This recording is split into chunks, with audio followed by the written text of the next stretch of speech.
네, 오늘 하나님 우리에게 주신 말씀 같이 좀 보겠습니다. 출애굽기 2장 23절로 25절의 말씀, 짧은 3절의 말씀이고요. 같이 한번 읽도록 하겠습니다. 출애굽기 2장 23절로 25절의 말씀, 다 같이 한 목소리로 읽겠습니다. 시작! 여러 해 후에 애굽 왕은 죽었고 이스라엘 자손은 고된 노동으로 말미암아 탄식하며 부르짖으니 그 고된 노동으로 말미암아 부르짖는 소리가 하나님께 상달된지라. 하나님이 그들의 고통 소리를 들으시고 하나님이 아브라함과 이삭과 야곱에게 세운 그의 언약을 기억하사 하나님이 이스라엘 자손을 돌보셨고 하나님이 그들을 기억하셨더라. 아멘. 예, 오늘 말씀의 제목 읽어보자고 하면 시험에 드실까요? 아니시죠? 네, 말씀의 제목. 제가 청소년들 대상으로 설교를 할 때 한문으로 설교 제목을 정하면 아이들이 굉장히 불안한 눈빛을 감추기 어려워하더라고요. 근데 저는 1교에서는 뭐 마음 편합니다. 한문. 저도 하나님만 읽어주시겠어요? 제가 친절하게 밑에 한글로 써놨거든요. 오늘 말씀 제목이기도 합니다. 읽어보겠습니다. 시작! 불인인지심 이라고 하는 겁니다. 제가 한문 세대는 아니긴 합니다. 어릴 때 신문에 한문으로 찍혀 나오는 걸 보긴 했지만 줄줄 읽어나갈 정도의 똑똑한 머리는 갖고 있지 않았고요. 그렇지만 어렵지 않은 한문은 그래도 좀 읽는 편이긴 합니다. 이 말은요, 맹자라고 하는 사람이 이야기하기도 한 말입니다. 맹자의 공손추라고 하는 책자의 상편에 나오는 말인데요. 이 말의 뜻은 남의 마음을 차마 지나치지 못하는 마음이다라고 풀어서 해석을 해주고 있습니다. 그러면서 이 마음을 설명을 하면서 그 책에는 이렇게 예를 듭니다. 우물에 빠지려는 어린아이를 보고 놀라움과 치근한 감정이 생기고 구하려고 하는 마음이 드는 것은 그 어린아이의 부모에게서 어떤 혜택을 얻고자 함도 아니고 이웃사람과 친구들의 칭찬을 듣기 위해서도 아니고 그러한 경우를 보고 그러한 감정을 느끼지 않았다는 비난을 싫어하기 때문도 아니라 측은해하는 마음이 없으면 인간이 아니고 부끄럽고 싫어하는 마음이 없으면 인간이 아니고 사랑하는 마음이 없으면 인간이 아니고 옳고 그름을 판단하는 마음이 없으면 인간이 아니다 라고 하는 거예요. 이 한자를 있는 그대로 풀자면 인의 마음이 없으면 사람이 아니다 라고 하는 거거든요. 그러니까 이 인이라고 하는 거는 말 그대로 급박하고 위기에 처한 누군가를 그냥 차마 지나치지 못하는 마음이 불인인지심입니다. 제가 출애굽기 1장에서는 생명이라고 하는 작은 소제목으로 같이 말씀을 나눴고 이번 주 2장을 같이 볼 텐데 이번 주 2장에는요 이 2장의 내용을 전체적으로 요약한 게 바로 이 말이에요. 불인인지심. 이 말을 나타내는 인물이 하나하나씩 등장을 하는데 전부 5명의 인물이 등장을 합니다. 첫 번째로 같이 볼 인물이 있는데요. 바로 모세의 어머니입니다. 여러분들 모세의 어머니의 이름을 아시나요? 아세요? 네, 아시는 분들이 계시네요. 자신감을 가지셔도 좋을 것 같습니다. 네, 요게벳이라고 하는 이름인데요. 많은 분들이 아마 이 요게벳의 노래라고 하는 이 제목을, 찬양의 제목 때문에 많이 아실 것 같은데, 저는 저의 친할아버지 덕분에 이 이름을 처음에 알게 됐어요. 제가 초등학교 3학년, 4학년 때쯤으로 기억을 하는데, 겨울방학에는 항상 할아버지 댁에 보내줬어요. 네, 형과 제가 할아버지 댁에 이렇게 보내줬죠. 아들만 둘이었으니까 얼마나 힘드셨겠어요. 그러니까 좀 가 있어라. 이렇게 가 있으면 저희 할아버지가 제 기억 속에 늘 누워 계셨거든요. 저희 할아버지가 장로님이셨는데 지금의 평택드림교회, 옛날에는 좌동교회라고 하는 교회를 개척하신 장로님이셨어요. 굉장히 독특하게 평신도인 장로님이 교회를 세우고 거기에 이제 전도사님을 모셔온 굉장히 독특한 그런 교회를 개척하신 장로님이셨는데 겨울에 새벽 기도를 가시다가 빙판에 넘어지셔서 허리가 부러지셨어요. 그러면서 허리에 철심을 받고 누워 계시다가 돌아가셨어요. 저는 이제 그렇게 기억을 하고 있는데, 그래서 제가 할아버지 집에 가면 할아버지는 늘 이렇게 누워 계셨거든요. 자리를 깔아놓고 늘 누워 계셨는데, 제 기억 속에 할아버지는 항상 그 자리에서 성경책을 계속 보고 계셨어요. 누워서도 계속 성경책을, 상을 약간 비스듬히 이게 배 쪽에다가 놓으시고 항상 성경책을 읽으셨어요. 그래서 할아버지 집에 가면 할아버지가 막 성경의 이야기도 해주시고 퀴즈처럼 내기도 하셨는데, 그 중에 하나가 바로 모세 어머니의 이름이었어요. 어느 날 물어보시더라고요. 형과 제가 놀고 있는데, 우리 손자들 성경 좀 보나? 할아버지가 퀴즈 낼까? 하시더니, 모세 어머니가 누군지 알아? 그래서 형과 저는 자신 있게 대답했어요. 몰라요. 모르니까요. 네. 그때는 모세만 알아도 그냥 간신히 아는 거였기 때문에 몰라요. 그러니까 할아버지가 얘기하시더라고요. 요게벳 출애굽기 6장 20절에 나와 라고 이야기를 하시더라고요. 저는 그때부터 성경에서 처음 들어본 사람의 이름이었거든요. 그래서 잊혀지지가 않는 거예요. 요게벳이라고 하는 이름이 계속해서 잊혀지지 않았어요. 출애굽기 2장에 보면요, 레위 사람의 집안에서 한 사람이 레위 집안의 여자와 장가들어서 아들을 낳고 석 달 동안 숨겨 길렀다라고 합니다. 여기서 저도 잠깐 퀴즈를 좀 드릴게요. 맞추고 싶으신 분들은 성경을 찾아보시면 되는데요. 모세의 생김새가 어땠을까요? 모세 인물. 모세 인물이 어땠을까요? 약간 꽃미남 스타일이었을까요? 아니면 되게 이렇게 상남자 같은 스타일이었을까요? 정답은 출애굽기 2장 2절에 나와 있는데 말씀 좀 보여주시겠어요? 자, 여기 보면 딱 나와 있습니다. 모세가 어떻게 생겼다고요?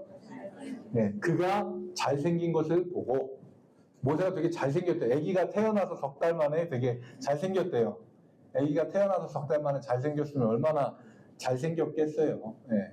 근데 히브리어 원문으로 보면은요, 이게 잘생겼다라고 하는 게 아니라 사실 좀 이렇게 비범하게 남다르게 생겼다라고 이렇게 기록을 하고 있어요. 아마 그게 더 원문에 가까운 뜻이 아닐까 합니다.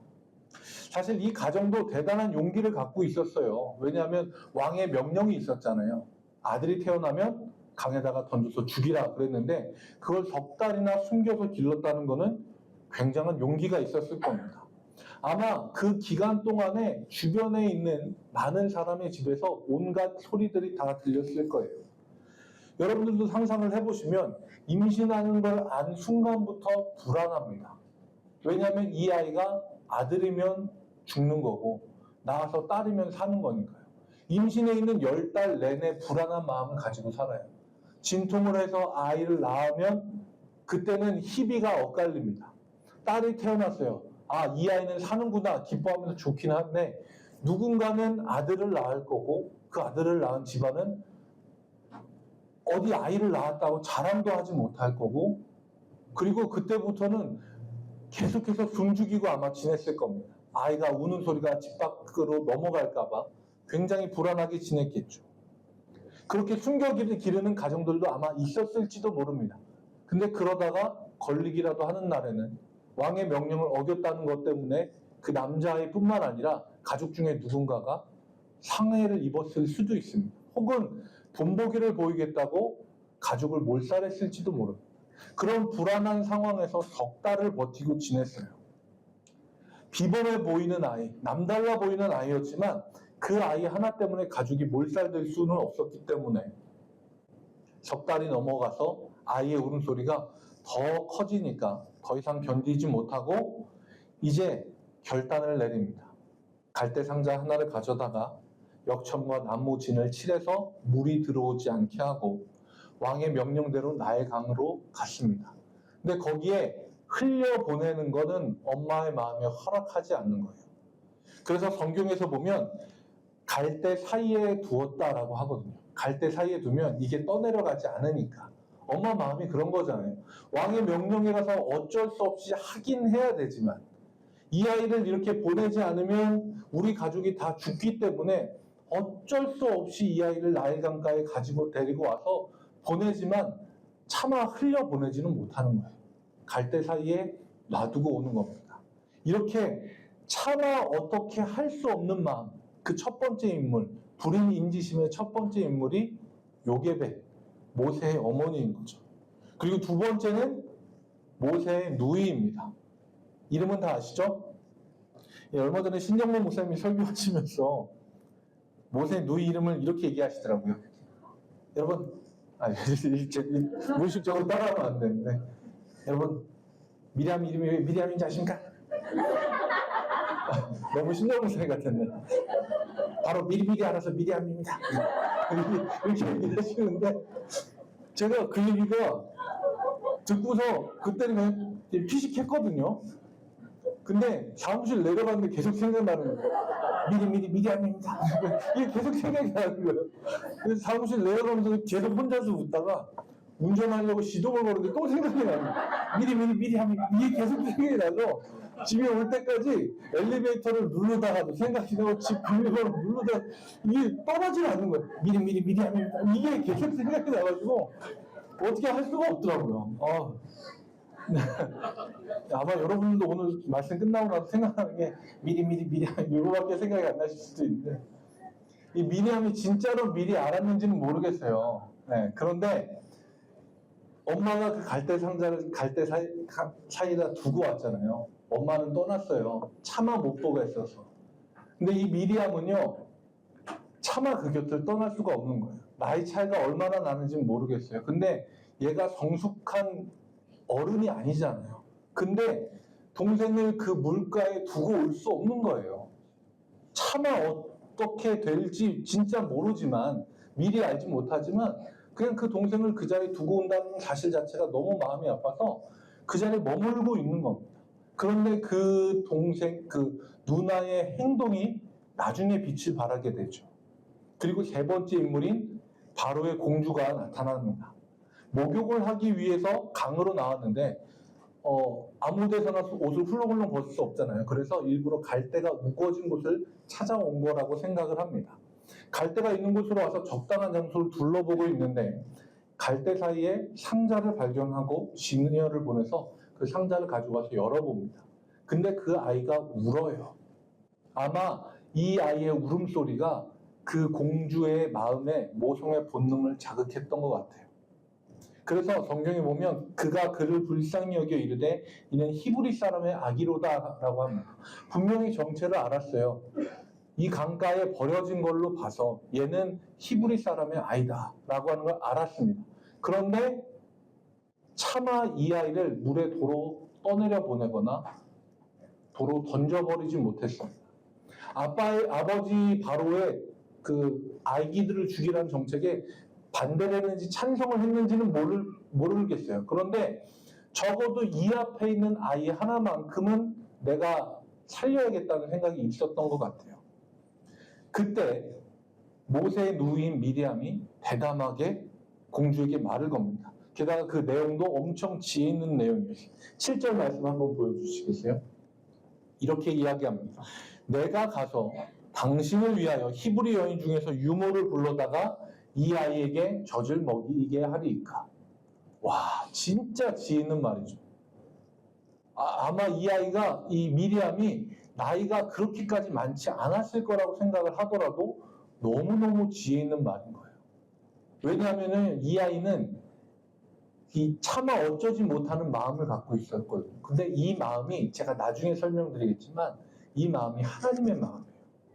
그래서 그 마음을 가지고 있는 자에게 하나님이 지혜를 주시는 거예요. 지난주에도 저희가 그 히브리 3파들, 시프라와 부하 이야기를 하면서 그 사람들의 말이 엄청 기가 막혔다 그랬잖아요. 우리는 너희랑 달라라고 이야기했었던. 그 지혜 있는 그 마음을 이 미리암도 그대로 갖고 있었던 것 같아요. 그러면서 내가 당신을 위해서 유모를 데려다가 젖을 먹이게 하리까? 그리고 그 말을 공주는 받아들입니다. 가라. 그래서 구해왔는데 누구를 구해왔겠어요? 당연히 엄마 요게벳을 구해왔는 거죠. 저는 이 기가 막힌 상황을 보면서 기가 막힌 거를 세 가지로 정리를 했어요. 이것도 병이긴 한데 목사라서 기가 막힌 것도 이야 감탄만 하면 좋은데 이걸 분석을 하고 있어요. 그래서 세 가지로 적어봤는데요. 첫 번째 기가 막힌 거는요. 모세 어머니가 자기 아들을 자기 집에서 당당하게 키울 수 있는 상황으로 됐어요. 만약에 뭐 이집트의 병사가 와서 검사를 한다? 겁 안 나요. 오히려 당당하죠. 들어와. 얘 건들면 니네 큰일 나. 오히려 이게 되는 거죠. 왜냐면 얘는 내 아들이면서 또 누구의 아들이에요? 공주의 아들이니까. 아들이야. 야, 나이가 왜 던져버려? 해봐. 큰일 나, 니네. 오히려 당당하게 되는 거죠. 기가 막힌 상황이 됐어요. 게다가 두 번째, 자기 아들에게 자기 젖을 물리는데 공주가 상을 줍니다. 젖을 물려주는 값을 주는 거예요. 제가 여기 써놨어요. 일석이조, 일거양득, 꼭 먹고 알 먹고, 도랑치고 가지 잡고, 나랑 치고 동전 죽고, 임금 보고 똥도 따는 일이 된 거죠. 내 자식을 내가 먹이는데 남이 잘한다고 돈도 주는 거예요. 이런 기가 막힌 상황이 됐어요. 그리고 그 무엇보다 가장 기가 막힌 상황은요. 저는 이 상황을 머릿속으로 그리면서 야, 이거 진짜 기가 막히다 생각한 게 뭐냐면 남자 아이들을 죽이라고 명령한 사람이 누구예요? 바로 왕이잖아요. 그런데 그 바로 왕의 공주가 입양을 하면서 바로 왕이 자기가 가지고 있는 권력으로 이 모세를 지켜주고 있는 거예요. 왕의 자손처럼 돼버렸잖아요. 그런데 바로가 이렇게 백성들을 억누르는 이유가 뭐예요? 이스라엘 백성이 커질까봐, 자유를 찾아서 떠날까봐 억누르는데 정말 아이러니하게 자기가 갖고 있는 권력으로 자기가 받았던 교육을 시키면서 앞으로 이 민족의 지도자가 될 사람을 바로가 키우고 있는 거예요. 저 이 상황이 너무 기가 막힌 거예요. 진짜 어떻게 보면 한 가정이 슬픔에 빠질 수밖에 없는 상황이었잖아요. 석 달 동안 아이를 기르면서 정도 많이 들었을 거고 그 아이를 보내면서 정말 마음에 어떻게 표현할 수 없는 깊은 슬픔이 있었을 텐데 그게 불과 반나절 만에 다 바뀌어버렸어요. 저는 이런 역사가 우리들의 각 가정에도 있길 소망합니다. 우리가 가지고 있는 거요. 하나님이 바꾸시면요. 기가 막힌 상황으로 바뀌어요. 오히려 나쁘다고 생각했었던 정말 사람들을 억누르는 바로라고 생각했었던 그 사람이 모세를 보호해주는 역할을 하게 되는 거예요. 이런 일이 여러분들의 가정에 있길 주님의 이름으로 축복합니다. 그리고 나서 모세는요. 젖을 뗄 때까지 어머니 밑에서 길러줘요. 우리는 보통 젖을 떼는 기간을 1년, 2년 정도로 생각을 하는데 여기서는요. 젖 떼는 기간이 8년에서 10년이에요. 이게 왜냐면 애가 그때까지 엄마 젖을 물고 있다는 게 아니고 그럼 큰일 나요. 네. 그게 아니고 엄마한테서 떨어질 수 있는 나이인 거예요. 네. 물론 이제 요새는 애들이 빨리 커서 뭐 3살, 4살 때도 어린이집 가고 뭐 이렇게 하긴 하는데 그게 아니라 8살에서 10살 정도 우리로 치자면 학교를 가는 나이 정도 되면 아이들이 엄마한테서 떨어져서 지낼 수 있는 나이. 그래서 그때까지 어머니 집에서 길리면서 간혹 이제 공주에게 보여주고 이런 삶을 지내온 거죠. 그리고 성경에서는요. 10절 후반부가 돼서야 모세의 이름과 뜻을 일러줍니다. 근데 이상하죠. 분명히 8살에서 10살이 될 때까지 이름 없이 살지는 않았을 텐데 왜 10절 후반부가 돼서 모세의 이름과 뜻이 등장했을까요? 조금의 힌트를 드리자면 성경 다른 곳에서는 다 나오는 모세 어머니 이름도 누이의 이름도 1절부터 10절까지는 한 번도 언급이 안 됐어요. 그러니까 앞에는 사람의 이름이 분명히 있는데 한 번도 안 나오다가 10절 후반부에 이 아이의 이름이 모세인데 이는 그를 물에서 건져냈습니다. 라고 나와요. 이거는요. 굉장히 계산된 배치이자 구조예요. 의도적으로 앞에서는 이름을 다 감추고 있다가 10절의 마지막에 앞부분을 다 정리하면서 이름과 뜻을 밝히는 거예요. 죽을 수밖에 없는 이를 건져내 구원한다. 이게 2장 1절부터 10절까지 이야기하는 겁니다. 이걸 머릿속에 잘 넣어두시고요. 자, 이제 구조로 설명을 드릴게요. 똑같은 구조가 한 번 더 쓰여지는데 11절부터 22절까지예요. 성경을 갖고 계신 분은 한번 보시면 될 텐데 11절부터 22절까지는 사람의 이름이 나오긴 합니다. 르우엘도 나오고 십보라도 나와요. 그런데 11절부터 22절까지 내용들이 쭉 나오고 난 다음에 마지막에 뭐가 나오냐면 22절에 뭐가 나오냐면 말씀 좀 보여주시겠어요? 네, 나오네요. 그가 아들이 아는 모세가 그 이름을 게르솜이라 하여 이르되 내가 타국에서 나그네가 되었음이라 하더라. 똑같은 구조로 쓰여진 거예요. 그러니까 앞부분의 사건을 쭉 설명하고 그 사건을 정리하는 걸 사람 이름과 뜻으로 정리하는 겁니다. 이 구조가 11절부터 22절까지. 11절부터 22절까지 내용은 뭐냐면 모세가 이집트 사람 감독관을 때려 죽이고 그 다음에 광야로 도망가서 한 여인을 만나고 거기에서 이제 아이를 낳고 사는 장면. 그게 이제 11절부터 22절까지 내용이고 그게 쭉 나오고 난 다음에 22절에 설명을 하는 거예요. 근데 여기에서도 우리가 좀 이름에 대해서 좀 살펴볼 필요가 있는데 모세 장인의 이름이 뭔지 아세요? 성경에는 모세 장인의 이름이 세 가지로 나와요. 2장에서는요 르우엘로 나오고요 3장에서는 이드로라고 나오고 나중에 민수기에 가면 홉바라고 하는 이름으로 나옵니다. 이렇게 세 가지가 나오는데 나올 때마다 상황이 달라요. 그래서 2장에 나왔던 여기서 르우엘이라고 하는 이름의 뜻은요 하나님의 친구라고 하는 뜻이에요. 그래서 이 르우엘도 차마 어쩔 수 없는 마음을 가지고 있었던 사람입니다. 왜냐하면 이집트의 청년 생판 모르는 남이 와서 자기 집에서 일을 돕고 하는데 이 사람을 그냥 자기의 사위로 받아들여줘요. 뭐 지나가는 나가다니까 그냥 지나가시오 하고 지나갈 수도 있었는데 이 사람을 그냥 지나가는 사람으로 두지 않고 자기의 사람으로 받아들이고 오갈 데 없는 청년을 자기의 사위로 받아들여서 세워주는 겁니다.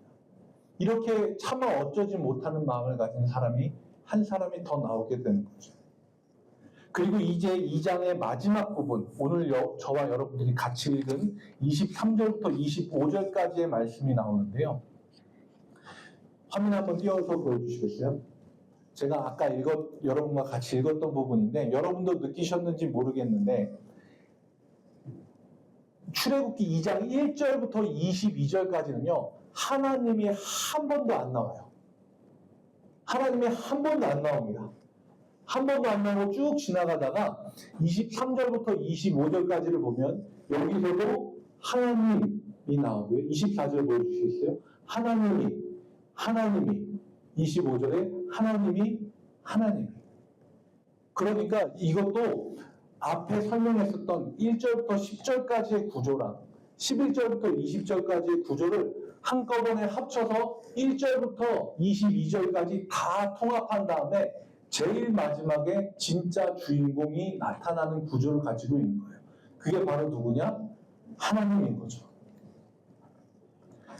모세가 태어날 때, 나일강에 띄어질 때, 성장할 때, 살인을 저지르고 도망칠 때, 나그네가 될 때 하나님은 한 번도 등장하지 않는데 마지막에 등장하셔서 앞에서 보여줬던 구조를 똑같이 보여주고 있는 거예요. 다음 거 한번 보여주시겠어요? 제가 이야기한 내용을 설명을 드리는 겁니다. 그리고 이게 2장 전체의 내용이에요. 죽을 수밖에 없는 사람을 살리시는 분, 그리고 타지에서 나그네가 된 사람을 건져주시는 분 누구냐? 바로 하나님이다 라고 이야기하는 겁니다. 이게 2장에서 이야기하고 있는 차마 어쩔 수 없는 마음을 가진 사람이자 하나님에 대해서 이야기하는 거죠. 하나님은요 물에 빠져 죽을 수밖에 없는 사람을 건져내어 주시는 분, 고향을 버리고 나그네 된 자를 돌보시는 분, 고통의 탄식 소리를 듣고 외면하지 않고 그들과 있었던 약속을 기억하고 그들을 다시 돌보시는 분. 그 마음이 어떤 마음이냐? 차마 그 마음을 지나칠 수 없어서 내가 다시 그들을 기억하고 그들을 내가 돌보겠다 다시 약속해 주시는 그 마음을 가진 하나님이신 줄 믿습니다. 우리는 하나님을 향해서 기도할 때 응답이 없다고 혹은 응답이 너무 더디다고 그렇게 느낄 때도 있습니다. 근데 하나님은요 출애굽기 2장 전체의 구조를 통해서 그리고 오늘 우리가 읽은 23절부터 25절까지의 말씀을 통해서 이렇게 이야기합니다. 우리가 부르짖는 소리가 하나님께 상달이 되고요. 하나님은 그 소리를 들으시고 우리와 맺었던 언약을 기억하시고 돌보신다라고 하는 겁니다. 그리고 한 가지 우리가 더 기억해야 하는 게 있습니다. 하나님은요, 이 세상에 하나님과 같은 마음을 가진 사람들, 차마 어찌할 수 없는 그 마음을 가진 사람들, 요게벳, 미리암, 바로의 딸, 르우엘 같은 사람들을 통해서 응답이 임하기 전부터 미리 일하고 계시다는 겁니다. 그 말씀을 오늘 우리가 봤습니다. 요게벳의 그 작은 행동, 갈대 상자를 띄어보내지 않고 갈대 틈에 놔두는 그 행동, 미리암의 동생을 두고 돌아설 수 없는 그 마음, 바로의 딸의 동정심, 그리고 르우엘의 친절한 행동, 그렇게 일하시는 하나님이 지금도 우리 곁에서 우리를 위해 일하고 계심을 믿으시기 바랍니다.